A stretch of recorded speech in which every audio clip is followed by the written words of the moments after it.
Well, what's interesting is at that moment in time, in the 60s, they were both very committed to McDonald's from different perspectives. Joan, through her husband, Raleigh, and the franchise, and then several other stores that they opened in Rapid City. And then Ray, of course, building this huge company with, it's important to point out, a man named Harry Sonnenborn, who was key and critical in coming up with the formula that helped McDonald's actually get on good, sound footing, which was to own the underlying real estate of the McDonald's. And he was the real business-minded person who was going into different communities and helping convince people who owned the land, and it's hard for us to imagine just how blank the landscape was then, because it's different than it is now. So these were people who had parcels of land in places where there was very little else going on. And so Harry went in and helped negotiate bank loans and broker deals with real estate owners and built these McDonald's. And Ray was much more the hamburger guy, whereas Harry was much more of the high-minded finance guy. So that's going on while Joan's helping her husband, but they continue to somehow be involved with each other. And I'm pretty sure it has something to do with one of Ray's early hires, who was a World War II pilot who owned a little Cessna. And Ray and Harry and June Martino, who was early on very integral, super integral, she's a whole other book. She's ended up living in Florida when, well, I won't go too far ahead.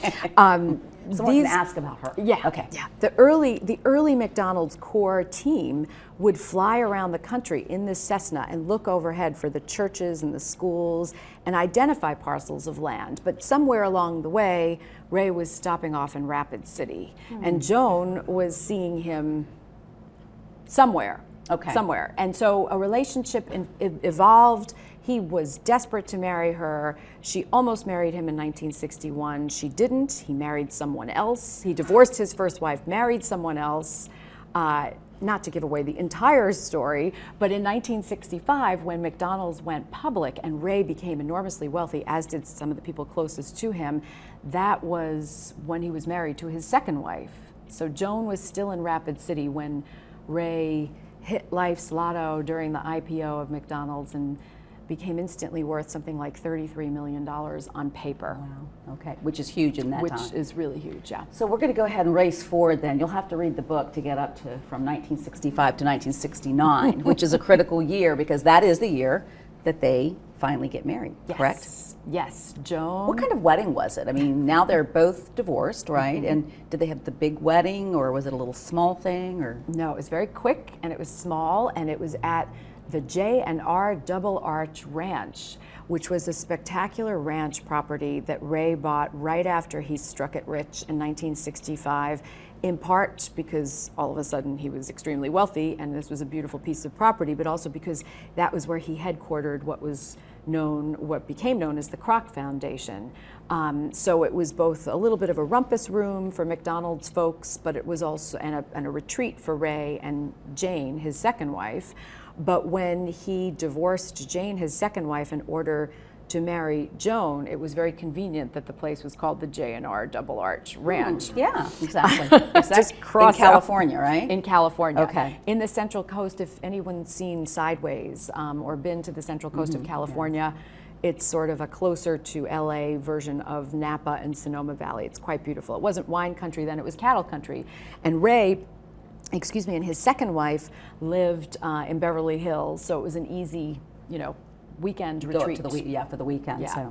So they get married in 1969. He finally marries this woman that he has been interested in for years. For years. And was it as idyllic as perhaps they both thought it would be, having waited so long? It was for Ray, because Ray now felt that he was complete. He had everything. McDonald's had done well, beyond his wildest imagination.